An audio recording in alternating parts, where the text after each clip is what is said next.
نحمدہ ونصلی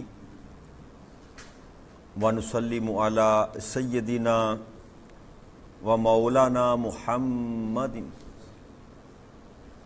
رسولہ النبی الامین المکین الحنین الکریم الرؤوف الرحیم اما بعد فاعوذ باللہ من الشیطان الرجیم بسم اللہ الرحمن الرحیم۔ واجب الاحترام ساتھی اللہ تعالیٰ کا بے پناہ لطف و کرم اور اس کا احسان عظیم ہے کہ جس کی توفیق سے ہم اس کے ذکر کے لیے اس کے گھر میں جمع ہیں۔ اللہ کی توفیق سے گزشتہ نشست میں ہم نے سورہ النساء کی آیت نمبر 119 پر اپنی بات کو ختم کیا تھا، بلکہ 119 پر گفتگو کر رہے تھے۔ اس آیت کریمہ میں اللہ کریم نے شیطان مردود کا جو دعویٰ تھا اس کا ذکر فرمایا کہ اس لعین پر جس پر میں نے لعنت کی، شیطان مردود، تو اس نے یہ رب کریم سے کہا کہ مولا میں تیرے بندوں میں سے ضرور معین حصہ جو ہے وہ لوں گا، اور پھر میں کروں گا کیا؟ میں انہیں ضرور گمراہ کروں گا ایک، اور ضرور انہیں غلط امیدیں دلاؤں گا، اور ضرور انہیں حکم دیتا رہوں گا سو وہ یقیناً جانوروں کے کان چیریں گے، اور میں نے ضرور حکم دیتا رہوں گا سو وہ یقیناً اللہ کی بنائی ہوئی چیزوں کو بدلا کریں گے،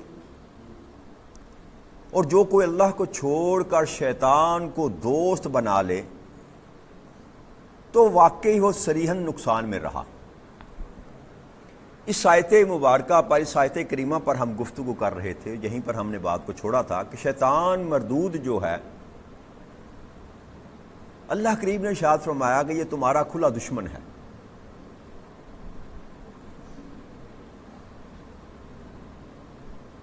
اس نے پہلا دعویٰ یہ کیا کہ میں انسان کو گمراہ کروں گا۔ اس پر ہم نے گفتگو کی تھی کہ گمراہ کرنا کیا ہوتا ہے، کہ اللہ کے رستے سے ہٹا کر کسی اور رستے پر ڈال دینا، اللہ کے رسول کے رستے سے ہٹا کر کسی اور رستے پر ڈال دینا، اس کو کہتے ہیں گمراہ کرنا۔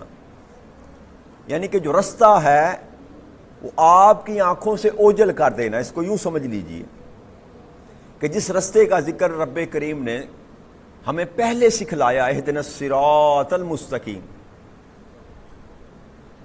ہم سے طلب کروایا کہ مجھ سے سیدھی راہ مانگا کرو، اور ہم اللہ سے سیدھی راہ مانگتے ہیں، تو شیطان نے پہلا کام یہ کہا کہ مولا وہ جو تو سیدھی راہ ان کو عطا کرنا چاہتا ہے، جو تو ان کو ہدایت کر رہا ہے، جو ان سے منگوا رہا ہے، طلب کر رہا ہے، اسی راہ کو ان کی آنکھوں سے پوشیدہ کر دوں گا، گم کر دوں گا۔ تو اس کے کئی طرح کے جو ہے نوار ہیں، ہدایت سے رستے ہٹا دے گا، طرح طرح کے معاملات آپ کے انسان کے ساتھ کرے گا۔ اس پر ہم نے تھوڑی سی گفتگو کی تھی، جیسے اللہ نے فرمایا کہ میں نے دنیا کو سجا کر، بنا کر، مزین کر کے انسان کے سامنے پیش کیا، اور یہی امتحان ہے انسان کا، یہی امتحان ہے انسان کا کہ اب اس شیطان مردود جس طرف آپ کو لے کر جانا چاہتا ہے اس سے بچ کر اللہ اور اللہ کے رسول کے رستے پر اگر آپ چل گئے تو کامیاب ہیں، اور اگر جس رستے پر اللہ اور اللہ کا رسول آپ کو لے کر جانا چاہتا ہے اس رستے کو چھوڑ کر آپ شیطان کے پیچھے چل گئے تو آپ ناکام ہو گئے۔ تو ایک بڑا باریک سا جو ہے نا فاصلہ رب کریم نے متعین کر دیا ہے حق اور باطل میں، اور وہ فرق کیا ہے؟ ایک طرف رحمان کی دنیا ہے، ایک طرف شیطان کی دنیا، اور جیسے وہ کہتے ہیں کہ انسان پل صراط پر کھڑا ہے، اور حقیقت میں انسان جو ہے وہ پل صراط پر ہی کھڑا ہے. ایک ذرا سی لغزش، ایک ذرا سی جنبش جو ہوتی ہے انسان کو صاحب ایمان سے صاحب کفر بنا دیتی. لہذا ایمان میں داخل ہونا ہی کافی نہیں ہے. جب تک انسان ایمان میں استقامت پر نہ کھڑا ہو جائے. اور اہدنا الصراط المستقیم کا ایک مطلب یہ بھی ہے کہ راہ پر کھڑا کر لیکن استقامت کے ساتھ، مضبوطی کے ساتھ.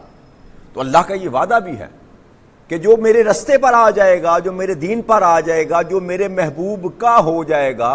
بلکہ اللہ کا تو یہ وعدہ ہے، شیطان نے خود کہا تھا کہ مولا جو تیرے ہوں گے ان پر میرا وار نہیں چلے گا.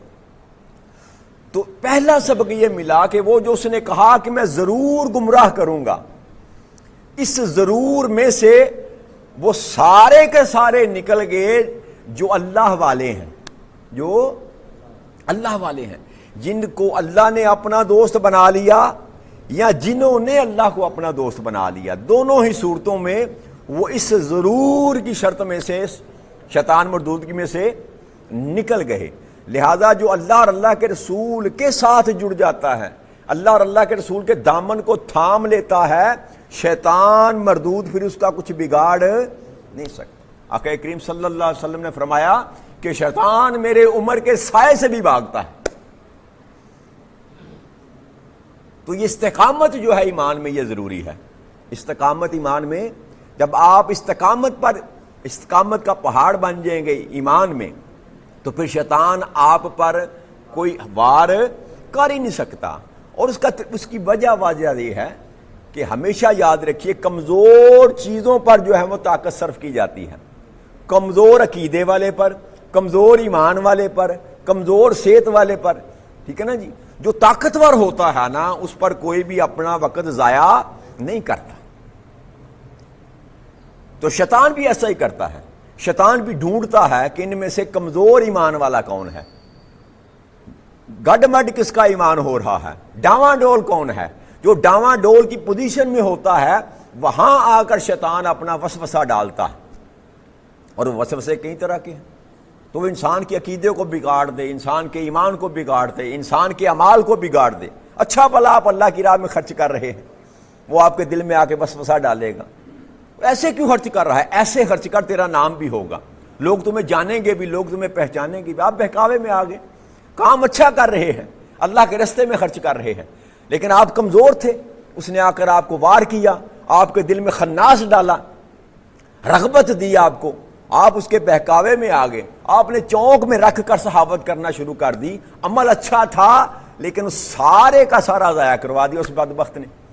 تو اس طرح وہ وار کرتا ہے انسان پر، چھوٹے چھوٹے اعمال پر. نماز پڑھتے ہیں، نماز میں آ جائے گا.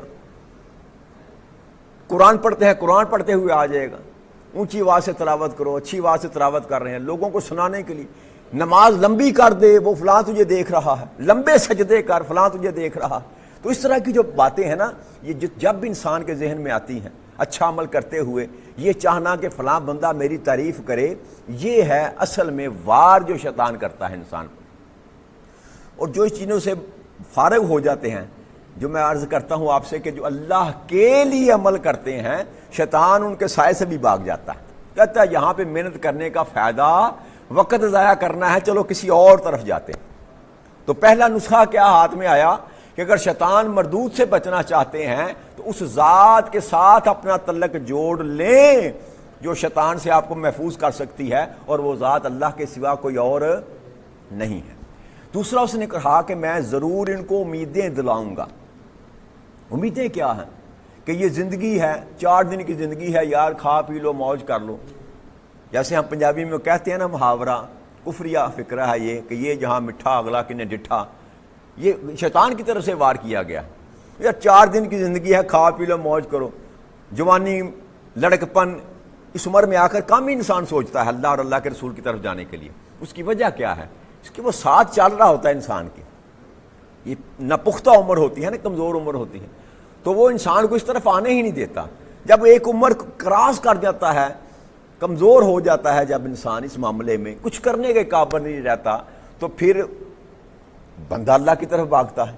بندہ اور رب کا کرم دیکھیں یہ کیسا ہے، اللہ کریم دیکھیں کتنا شفیق ہے کہ جب تم طاقتور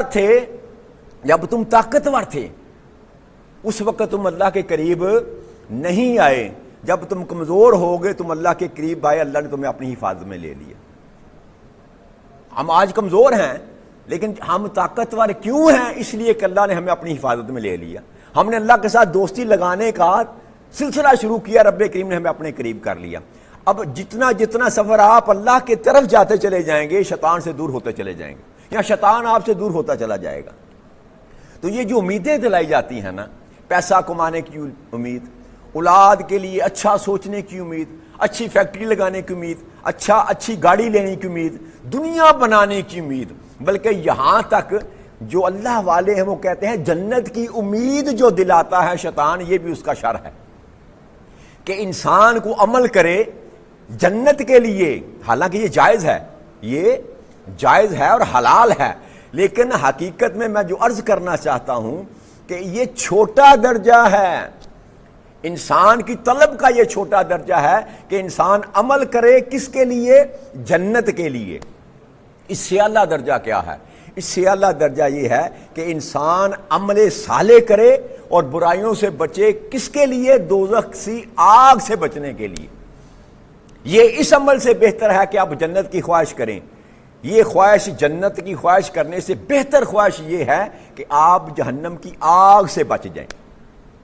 اور پھر سب سے بڑھ کر اعلیٰ اور عرفہ جو چاہت ہے، جو طلب ہے وہ یہ ہے کہ مولا میری نمازیں، میری زندگی، میری موت، میرا مال، میرے امالت جو کچھ بھی ہے رب کریم فقط تیری رضا کے لیے ہیں، فقط تیری رضا کے لیے ہی ہے۔ وہاں پر جہنم کا خوف بھی جاتا رہا، جنت کی لالچ بھی جاتی رہی۔ تو جب انسان کے دل میں سے یہ ساری امیدیں ختم ہو جائیں، ہر قسم کی امید جب ختم ہو جائے تو یاد رکھیے وہی وقت ہوتا ہے جب انسان کا ایمان کامل ہوتا ہے، جب انسان کا ایمان کامل اللہ سے کچھ نہیں مانگتا، رب کریم سے کچھ طلب نہیں کرتا، کبھی دستے سوال ہی نہیں کرتا، مولا تو چاہے تو عطا کر، تو چاہے تو نہ عطا کر، تیری مرضی پر ڈپینڈ ہے، تیری مرضی پر چھوڑ دیا۔ تو جب اس بندہ اس مقام پر آتا ہے اس کو کہتے ہیں کامل ایمان والا۔ یہ جتنے اولیاء کرام آپ دیکھیں، صوفیاء کرام، آقا اکرم صلی اللہ علیہ وسلم کے اصحاب رسول سے لے کر آج تک جتنے اولیاء کرام کی زندگی پڑھ کر دیکھ لیں، کبھی سوال نہیں کیا، ساری کی ساری زندگی اللہ کے لیے وقف کر دی، دنیا کی طرف نہ نگاہ اٹھا کر نہ دیکھی، بلکہ اللہ کریم سے آخرت بھی نہیں مانگی، اس پر چھوڑ دیا، مولا تیری مرضی، تو چاہے تو جنت میں پھینک دے، جنت بھی تیری ہے، تو چاہے تو دوزخ میں پھینک دے، دوزخ بھی تو تیری ہے، مرضی تیری ہے۔ تو جب اس مقام پر انسان پہنچتا ہے اسی کو اللہ کا دوست کہتے ہیں، وہی اللہ کا دوست ہوتا ہے۔ تو امیدیں جب ٹوٹ جائیں، امیدیں دنیا کی امیدیں جب ٹوٹ جائیں تو انسان شیطان کے ضرر سے بچ جاتا ہے۔ تیسری بات اس نے کی کہ میں ضرور ان کو حکم دوں گا کہ یہ جانوروں کے کان چیرا کریں گے۔ یہ ایک خاص رسم تھی عرب کے معاشرے میں نا، کہ اونٹنی جو تھی نا، اونٹنی وہ جب 5 بچے جنم دیتی تھی، 5واں بچہ اور وہ نر ہوتا تھا یعنی کہ اونٹ ہوتا تھا، تو اس میں رواج تھا ان کے دور میں یہ کہ اس اونٹنی کو چھوڑ دیا جاتا تھا، نہ اس پر کوئی سامان لاتے تھے، نہ اس کا دودھ دوتے تھے، کوئی کام نہ اس سے لیتے تھے، بس وہ کھلی چھوڑ دیتے تھے، جہاں اس کا دل کرتا جہاں سے مرضی کھاتی، جہاں سے مرضی پیتی، کو روکتا، وہ متبرک ہو جاتی، وہ کیا متبرک ہو جاتی، اس کو بحیرہ کہا جاتا تھا، عربی لغت میں زبان میں بحیرہ کہا تھا۔ اور یہ شیطان مردود نے ان کے سینے یہ بات ڈال رکھی تھی کہ اب یہ متبرک ہو چکی ہے، یہ بتوں کے نام اس کو منسوب کر دیا گیا ہے، لہٰذا نہ تم اس کا دودھ پی سکتے ہو نہ اس پر سواری کر سکتے ہو۔ تو اللہ ان کا پھر کان چیر دیا جاتا، نشانی لگائی جاتی تھی تاکہ یہ پتہ چل جائے، اگر کسی کی جگہ پر جا کر وہ کسی کے باغ میں، کسی کے کھیت میں اگر وہ منہ مار دے تو کوئی اس کو نقصان نہ پہنچائے، کیونکہ یہ متبرک ہے، اس کا کان چیر دیا جاتا تھا۔ تو یہ بھی شیطانی عمل ہے، یہ بھی نشان زدہ کر دینا، کسی چیز کو متبرک بنا دینا، اس سے استفادہ حاصل نہ کرنا، رکھ دینا، اس کو ہاتھ نہ لگانا، اس کو ہاتھ نہ لگانا، اس طرح کی باتیں۔ پھر اللہ نے فرمایا اور یقیناً اللہ کی بنائی ہوئی چیزوں کو بدلہ کریں گے، اللہ کی بنائی ہوئی چیزوں کو یہ بھی بڑا قابل غور جو ہے نا اللہ کریم کی طرف سے آیت کریمہ کا ٹکڑا ہے کہ اللہ کی بنائی ہوئی چیزوں کو بدلنا، تغیر الخلق اللہ، جو اللہ نے بنایا اس کو بدلنا، اس کو بدلنا۔ اب ذرا غور سے سنیے گا اس بات کو۔ آج ہم دھیان نہیں کرتے کہ اللہ کریم نے شکل عطا فرمائی، جیسی بھی دی، یہ اس کی مرضی ہے نا، کسی کا ناک چھوٹا ہے، کسی کا بڑا ہے، کسی کا رنگ کالا ہے، کسی کا سفید ہے، ایسا ہی ہے نا، مختلف شکلیں ہیں۔ تو انسان پر یہ پابندی لگا دی گئی کہ اللہ نے جو بھی تیری شکل واضح کی ہے تو اس شکل کو تبدیل نہیں کر سکتا۔ آقا کریم صلی اللہ علیہ وسلم حضرت علقمہ بیان کرتے ہیں کہ حضرت عبداللہ بن مسعود رضی اللہ تعالیٰ عنہ اور ایسی عورتوں پر لعنت کی جو اپنے جسم پر گدواتی ہیں، یہ جو نشان زدہ کرتے ہیں نا جسم پر، پھول کھدوانا، ٹیٹو وغیرہ جس کو ٹیٹو کہتے ہیں آج کل، یہ نشان زدہ کرنا اپنے جسم کو، ایسی عورتوں پر لعنت لیا کرتے تھے۔ اور دوسری جو اپنے بال اکھاڑتی ہیں، جسم میں سے بال اکھاڑنا، یہ جو پلکنگ کی جاتی ہے، ہم اس کو معمولی سمجھتے ہیں، یہ جہنم میں جانے والے اعمال ہیں۔ جس پر آقا لعنت فرما دیں، آقا کریم صلی اللہ علیہ وسلم جس پر لعنت فرما دیں، وہ اللہ کی رحمت سے دور ہوگا کہ نہیں ہوگا؟ میں نے لعنت کا آپ کو مطلب بتایا تھا، لعنت کا مطلب ہے اللہ کی رحمت سے دور ہو جائے، اللہ کی رحمت سے۔ تو جس پر اللہ لعنت کر دے یا اللہ کا رسول لعنت کر دے، اس میں کوئی شک والی بات باقی نہیں رہتی کہ وہ اللہ کی رحمت سے دور ہو جائے گا۔ تو جو اللہ کی رحمت سے دور ہو جائے گا، جہنم اس کا مقدر بن جائے گا۔ لہذا یہ بالوں کو اکھاڑنا، جسم میں سے بالوں کو اکھاڑنا، ایسی عورتوں پر بھی لعنت فرمائی۔ اور پھر دانتوں کے درمیان میں سے جھریاں بنانا، خوبصورتی کے لیے دانتوں کو ٹھیک کروانا۔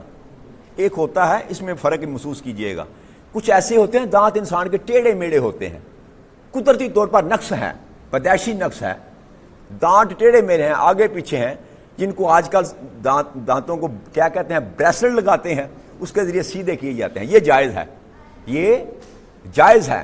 ایک بدنما یہ ہے سی جو قدرتی طور پر آپ کی پیدائش کے وقت سے ہے، تو اس کو درست کرانا جائز ہے۔ لیکن محض اچھے بھلے دانت ہیں آپ کے، اور ان کو لوگوں کو خوش کرنے کے لیے میں زیادہ خوبصورت نظر آؤں، اس میں سے صفائی، جریاں ڈلوانا، علیحدہ علیحدہ دانت کرنا، ان کی کانٹ چھانٹ کروانی، خوبصورتی لگنے، یہ حرام ہے۔ اسی طرح پلاسٹک سرجری جو مرد کروا رہے ہیں آج کل یا عورتیں کروا رہی ہیں، یہ بھی مذہب میں، دین اسلام میں جو شکل اللہ نے دی اس کو تبدیل کرنا حرام ہے، اور لعنت فرمائی گئی ایسی عورتوں پر۔ تو اس عورت نے کہا کہ آپ آقا کریم صلی اللہ علیہ وسلم نے اس پر لعنت کی ہے، تو اے عبداللہ ابن مسعود، میں نے پورا قرآن پڑھا ہے، کہیں پر بھی ایسی لعنت نہیں کی گئی۔ تو آپ نے فرمایا کہ اگر تم قرآن پڑھتی ہو تمہیں یہ آیت مل جاتی، کون سی؟ کہ جو رسول تم کو دے دے لے لو، جس سے تم کو منع کر دے اس سے منع ہو جاؤ۔ اس حکم کے تحت حضرت مسعود فرماتے ہیں کہ میں نے آقا کریم صلی اللہ علیہ وسلم سے سنا ایسی عورتوں پر لعنت کرتے ہوئے، لہذا یہ حکم جب آقا نے فرما دیا تو اس قرآن کے حکم کے تابع ہو گیا کہ جو میرا رسول تم کو دے دے لے لو، جس سے منع کرے اس سے منع ہو جاؤ۔ تو لہذا اللہ کا منع کرنا یا رسول کا منع کرنا دونوں ایک ہی حکم رکھتے ہیں، ایک حکم کا درجہ رکھتے ہیں۔ اسی طرح یہی حدیث مبارک حضرت عبداللہ بن عمر رضی اللہ عنہ بیان کرتے ہیں، وہ ڈائریکٹ نبی اکرم صلی اللہ علیہ وسلم سے بیان کرتے ہیں کہ آقا کریم صلی اللہ علیہ وسلم اور اس عورت پر لعنت کی جو عورت کے بالوں کے ساتھ دوسروں کے بال گندواتی ہے۔ عورت کے بالوں کے ساتھ دوسرے بال یہ وگ لگانا، اپنے بالوں کو بڑا کرنے کے لیے دوسرے آرٹیفیشل بال، کسی اور عورت کے بال وہ ساتھ ملانا، یہ بھی ناجائز ہے، یہ بھی ناجائز ہے بلکہ حرام ہے۔ جسم کو گدوانے والی عورت، اس پر اللہ کے محبوب نے لعنت کی ہے، اور یہ حدیث مبارک صحیح بخاری میں بھی ہے، صحیح مسلم میں بھی ہے، سنن ابی داؤد میں ہے، سنن ترمذی میں ہے، سنن نسائی میں ہے، سنن ابن ماجہ میں ہے، معجم الکبیر میں ہے، سنن کبری البیہقی میں ہے، مسند حمیدی میں ہے، مسند احمد بن حنبل میں ہے۔ اتنی تعداد میں یعنی کہ کتابوں میں یہ حدیث نقل کی گئی کہ ایسی عورت جو دوسروں کے بال اپنے بالوں میں گندواتی ہے اس پر بھی آقا نے لعنت کی، اور جو جسم میں گندواتی ہے، اپنے نقش و نگار کرتی ہے، ٹیٹو جو بناتے ہیں، یہ حکم مرد اور عورت دونوں کے لیے ہے۔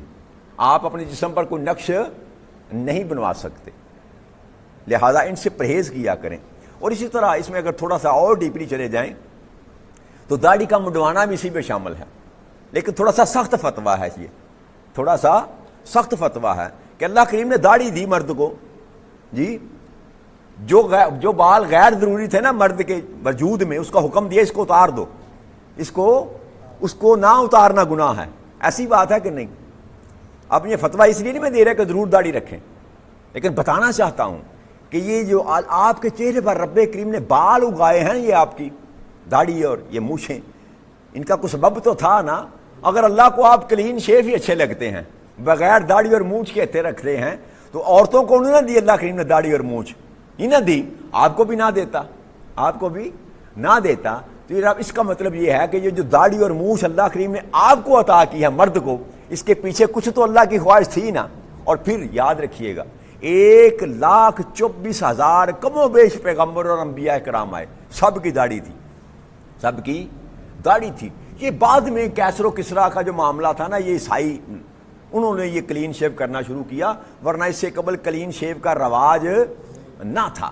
لہٰذا ایمان والے کو جو نبی اکرم صلی اللہ علیہ وسلم کی سنت سمجھ کر ہی رکھیں، نبی اکرم صلی اللہ علیہ وسلم کی سنت سمجھ کر ہی رکھیں کہ یہ میرے اور آپ کے محبوب کے چہرے پر یہ سجی ہوئی تھی۔ لہٰذا جو ذرا کامن ایمان والے ہیں وہ کہتے ہیں کہ داڑھی کا منڈوانا جو ہے یہ بھی حرام ہے، یہ بھی حرام ہے۔ پھر عورتوں کی طرح چٹیا کرنا، یعنی کہ اللہ نے اچھا بڑا آپ کو مرد پیدا کیا، اچھا بڑا مرد آپ کو پیدا کیا، ایک علیحدہ آپ کو سٹرکچر دیا، ذبائش کرنے کا طریقہ بھی اللہ کریم نے علیحدہ آپ کو دیا، اور یہ ساتھ ہی حکم دیا کہ عورتوں کی طرح نہیں، عورت کو علیحدہ اللہ نے پیدا کیا۔